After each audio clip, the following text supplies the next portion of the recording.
I bought that. I tried buying it from the same dealership that I purchased this one from.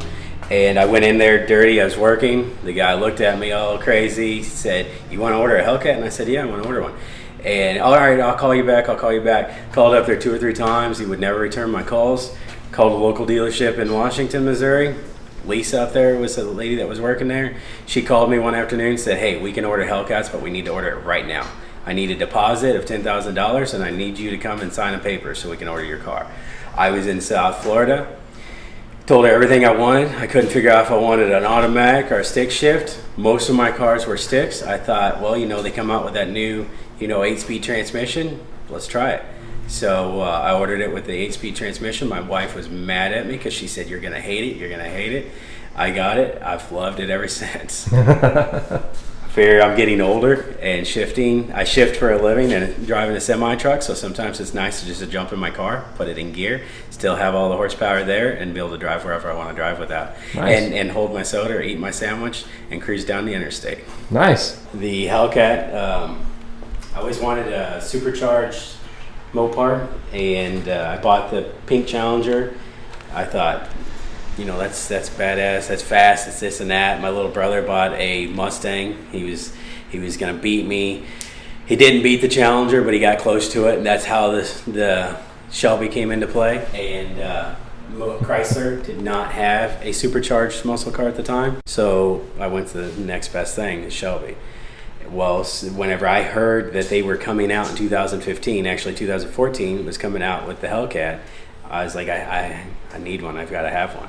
So I ordered the car in 2014. They still call it Sublime, but it's called Sublime Pearl now.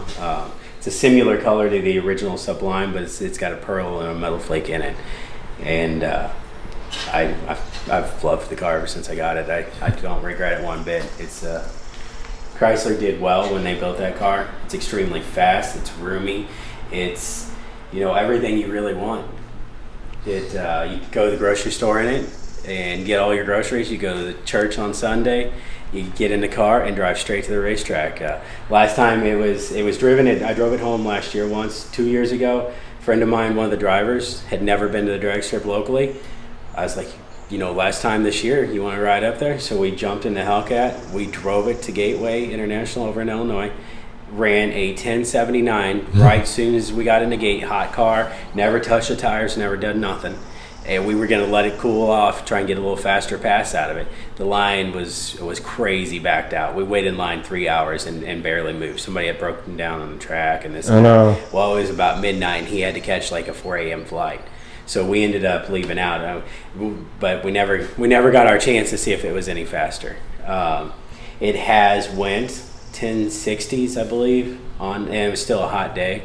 I've never got to run on a nice cool day. I've never just trailered it to the track, taken it off the trailer straight up. I've always driven it right to the track, raced it, drove it home. But that's the beauty in a car like this is it's a store-bought race car.